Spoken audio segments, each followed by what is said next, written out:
पुराना शॉप होगा सर? ये 115 साल पुराना शॉप है। 115 साल। 115 साल पुराना है। मेरे दादाजी ने इसकी स्थापना की थी। जी जी पर ये जी। जो रेसिपी है इसकी आलू की दाना मेथी की, ये उन्होंने बनाई थी। ये उन्होंने हाँ, उन्हीं के नाम से। मेरे दादाजी का नाम छोटू लाल जोशी था। अच्छा उनके अच्छा। भाई का नाम मोटू लाल जोशी था। ओके। दोनों ने मिलकर छोटू मोटू जोशी शॉप कराई। गुलकंद का फ्लेवर है ये? जी जी जी। ये गुलकंद का फ्लेवर हो गया। ठीक है। फ्लेवर और एक केसर का फ्लेवर आया है इस छत्ते के ऊपर। ये बना रहे हैं हम बेला। तो दोस्तों ये जो बन रहा है ये बेला बन रहा है, जैस्मिन कह लीजिए, चमेली कह लीजिए। फिर से पहले था मूज गटला, अच्छा फिर था लो पट्टी, फिर घी पट्टी, जी। फिर सट्टा पट्टी और अब है चाय पट्टी। और अब चाय। दोस्तों बीकानेर में यदि आप भुजिया की बात ना करें, रसगुल्ला की बात ना करें और सुपारी की बात ना करें तो ये सफ़र अधूरा रह जाता है। सुपारी और बीकानेर, लेकिन इसका रिलेशन भी अलग तरह का है। फ़िलहाल मैं हूँ बिहानी सुपारी भंडार के सामने, और जैसे कहें कि मुझे पहले दिन इसका आइडिया नहीं था। तब मैंने इसके ठीक सामने राधे भैया जो मनका महाराज की जो रबड़ी है उसका टेस्ट रिव्यू किया था, लेकिन मुझे पता नहीं था कि मुझे वापस इसी गली में आना होगा। राधे भैया भी बाहर ही मिल गए थे, उनसे बातचीत हुई। पहले सुपारी ले लूँ फिर उनसे बात करता हूँ। दोस्तों बीकानेर में हूँ, गलियों में घूम रहा हूँ। जिस तरह से मैंने अभी आपको बताया कि मनका महाराज के मैंने रबड़ी टेस्ट की थी, लेकिन तब मुझे पता नहीं था कि बिहारी सुपारी भंडार पर भी मुझे आना होगा। लेकिन कल जब मैं चुनीलाल जी तंवर के यहाँ गया तो उन्होंने मुझे रिकमेंड किया कि आपको यहाँ पर सुपारी बाज़ार को भी जैसा कहें कि एक्सप्लोर करना चाहिए, यहाँ की वो भी एक खासियत है। और उन्होंने मुझे बिहानी जी का नाम बताया, तो फिलहाल उसी घड़ी में यहाँ पर हूँ। बट आपका नाम बताइए? गिरिराज बिहानी। गिरिराज बिहानी जी हैं मेरे साथ में। भाई साहब क्या मतलब बीकानेर और सुपारी कैसे कॉम्बिनेशन जोड़ेंगे?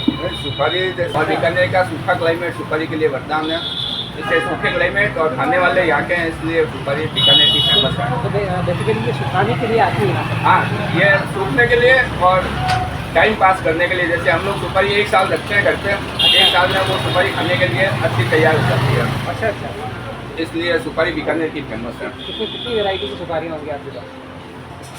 ये कर्नाटक की सुपारी है। अच्छा। तो यहाँ पे कटिंग और ग्रेडिंग होती है। कटिंग और ग्रेडिंग यहाँ पर? ग्रेडिंग होती है। ये जैसे 1-1 साल पुरानी सुपारी होती है, यहाँ पे हम लोग 1 साल लेके रखते हैं। अच्छा। ये दोनों तो कर्नाटक की होती है। ये थोड़ी फिनिशिंग होती है, जिसका कलर कमजोर होता है उसको थोड़ा फिनिशिंग कर देता है। और अच्छा। ये सुपारी प्रीमियम क्लास की है, नेचुरल कलर है और सबसे बढ़िया, खाने में सबसे बढ़िया रहती है। और एक ये आसाम की सुपारी है। ये आसाम की है? हाँ, ये ऑल इंडिया वाइज चलती है और ये मोस्टली बीकानेर। अच्छा, ये दोनों लोकल जैसे कहीं बीकानेर में सबसे ज़्यादा पसंद करते हैं। जी जी जी। क्या रेट की रहती होंगी सर? जैसे ये 1500 रुपये किलो प्रीमियम क्वालिटी की। 1500 रुपये आसाम की? हाँ, और ये 2000 रुपये किलो और ये 3000 रुपये किलो। दोस्तों देखिए, ये सबसे प्रीमियम क्वालिटी की है। मिठाइयाँ सस्ती है लेकिन सुपारी उतनी ही महंगी है। 1500 से लेकर तो 3000 रुपये किलो तक की सुपारियाँ और हैं। आगे भी रहेगा। जी जी। कहाँ तक रहती है? 4000 साढ़े 4000 रुपये। 4-4,500 रुपये किलो तक की सुपारियाँ बिहानी जी के पास आपको मिलने वाली है। तो वैसे तो मैं कुछ भी नहीं खाता हूँ जैसे कहें, लेकिन सुपारी ने जो कवर कर रहा था,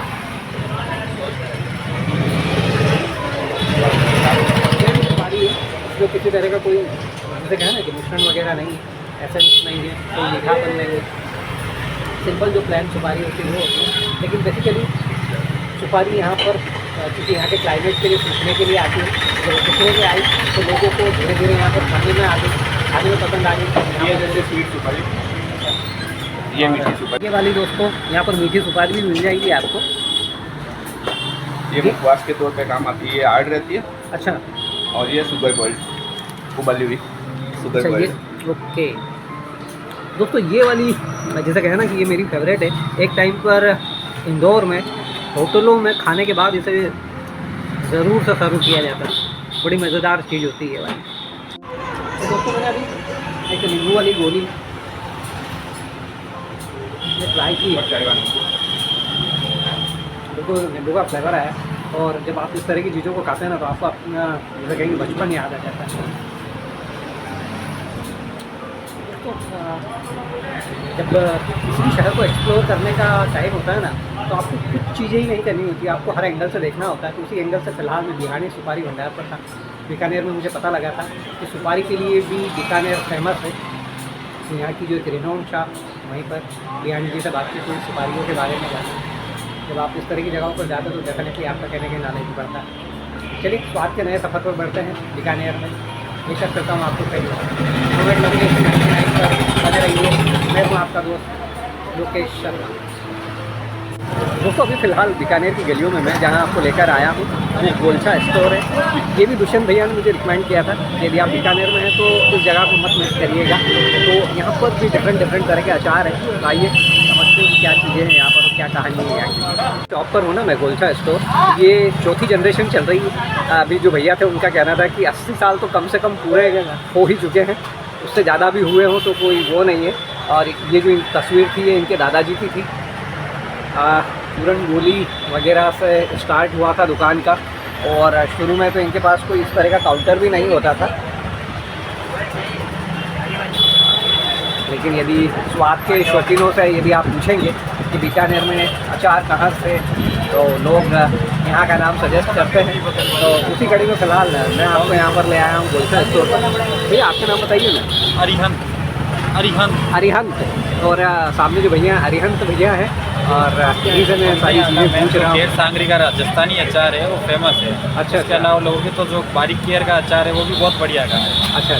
तो केर सांगरी क्या होती है? मैं नाम सुन रहा हूँ पूरे बीकानेर। राजस्थान में पेड़ होता है, पेड़ के ऊपर सांगरी का उत्पादन होता है। अच्छा। वही उसको तोड़ते हैं लेडीज़ लोग हाथ से, तो उसी का फ्रेश अचार बनता है अपने यहाँ। अच्छा, ये क्या किलो होता होगा? ये आपके सस्ता एकदम 370 रुपये किलो है। 370 रुपये किलो। लेकिन होटलों में जो केर सांगरी की जो सब्जी होती है वो काफ़ी महंगी दी वो जाती है। महंगी होती है, कारण? हम एकदम रीजनेबल रेट में आपको बना के देते हैं, वो भी प्योर आइटम। अच्छा।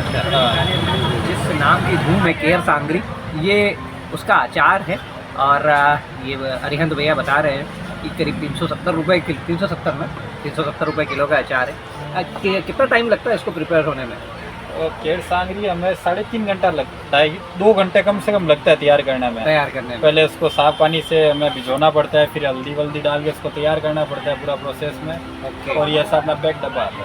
जी। कितने टाइम में ख़राब नहीं होता? ये अपना 6 महीने नहीं खराब होगा। 6 महीने खराब बिना प्रिजर्वेटिव का अचार है, कोई सिरका एसिड किसी प्रकार का नहीं रहेगा। और ये क्या मतलब क्या जड़ होती, क्या होती है? ये सांगरी होती है, पेड़ पे लगती है। अच्छा, पेड़ पे लगती हाँ, है। इनको तोड़ के लानी पड़ती है, फिर इसमें छंटाई होती है। अच्छा। और एकदम बारीक सांगरी का अचार है, बारीक होती है एकदम, ये बारीक वाला और है। टेस्ट इसका कैसा जाएगा? नमकीन टेस्ट रहेगा, ना तीखा रहेगा ना मीठा रहेगा। तीखा रहेगा। इसके अलावा ये बारीक केर भी बनता है, केर का भी ऐसे ही उत्पादन है सेम। अच्छा। ये एकदम बारीक है, ये देखो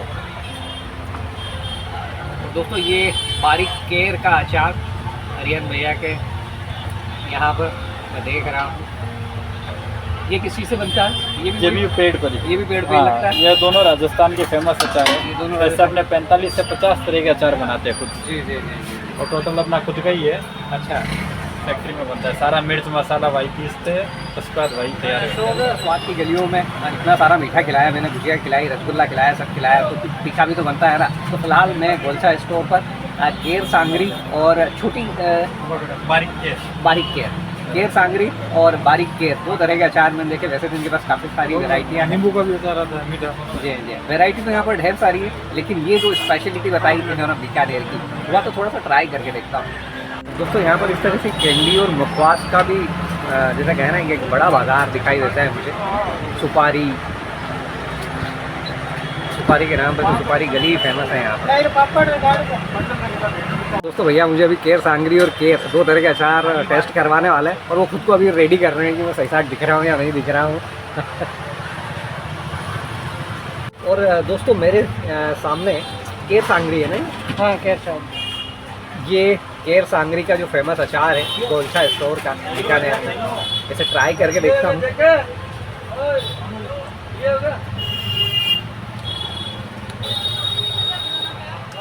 स्पाइसी नहीं है, बस मॉडरेट मिर्ची है। और जैसे कहें कि जो एक हल्की सी खटास जो है, ये खटास उसकी केर सांगरी की नहीं होती, वो अलग से देनी होती है। जब वो अलग से देनी, केर सांगरी में कोई खटास नहीं होती। केर सांगरी में कोई खटास नहीं होती है, वो जो खटास है वो अलग से मसाले में होती है। अब दूसरी चीज़ जो केर है, छोटी केर, उसको भी ट्राई करते हैं। दुकान है ना, ये यहाँ की एक फेमस स्ट्रीट है सट्टा बाज़ार। आज जब मैं एक दूसरी जगह था तो वहाँ पर इस सट्टा बाज़ार की गली की खासियत पता लगी थी कि हर चीज़ का सट्टा लगता है इस गली में।